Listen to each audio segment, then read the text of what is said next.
Hello, YouTubers, friends, compatriots, bootlickers, shills, debt slaves, serfs, peasants, vassals, minions, meat sacks. I'm usefully welcome. So I came across an article that was really kind of shocking in a way. I knew this was going on, but to look at the actual numbers is still pretty surprising. And that's the fact that since the ceasefire between Lebanon and Hezbollah and Israel a year ago, November 2024, so it's been exactly a year, the Israelis have violated the ceasefire over 10,000 times. And so, kind of like the Gaza Israel ceasefire, it's a ceasefire in name only, or in the case of Gaza, for example, the ceasefire applies to Hamas but not to Israel because they've violated the ceasefire there hundreds and hundreds of times. Man, in Lebanon, it's even worse. And this includes air incursions, artillery fire, infiltrations, assassinations, and a general occupation of the whole sector of Lebanon. And recently they assassinated the Hezbollah chief of staff, which was pretty dramatic. And they're even bombing in Beirut. So this is nothing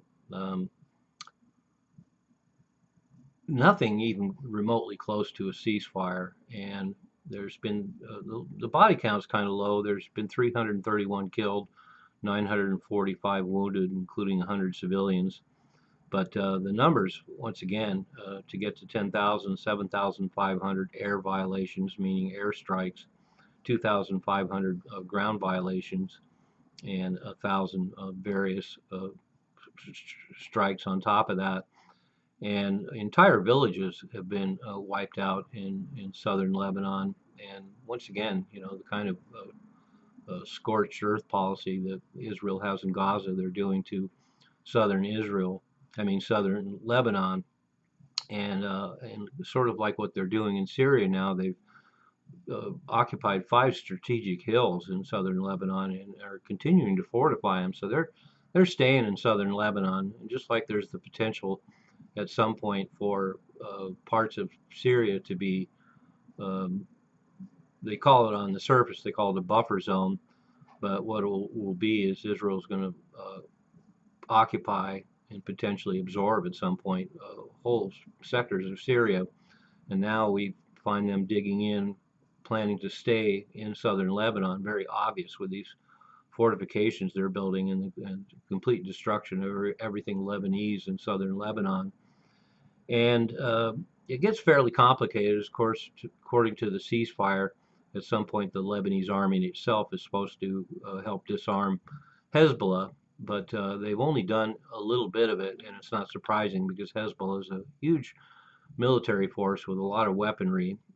One could argue that probably far out exceeds the Lebanese army itself.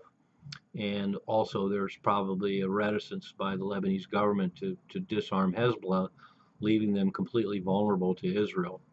And so no wonder that process has moved very slow, but it's really amazing. I've mentioned this in other videos that we basically have a continuing full-blown war going on in southern Lebanon, and it's not called a war anymore. And there's only limited retaliation by Lebanon for all these developments going on inside their own country. And it's just gotten a little more dramatic because now the Israeli Knesset has said that they will launch a new war if they don't get the ceasefire terms,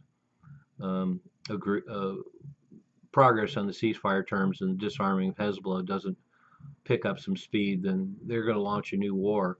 And so that's probably what's going to happen because continuing disarming of Hezbollah just doesn't seem to be in the cards. And once again, we see the double standards by Israel as well. Lebanon is supposed to abide by all the terms of the ceasefire, but Israel has no loyalty to the terms of the ceasefire themselves. 10,000 incursions and violations just in the last year.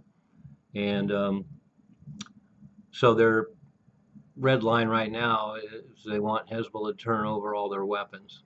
And as I mentioned, that's not going to happen. So it looks like we can look forward to, as things perhaps wind down a little bit in Gaza, although that looks like it's going to be an ongoing operation for Israel. they'll be able to turn their attention fully on a new war in Lebanon.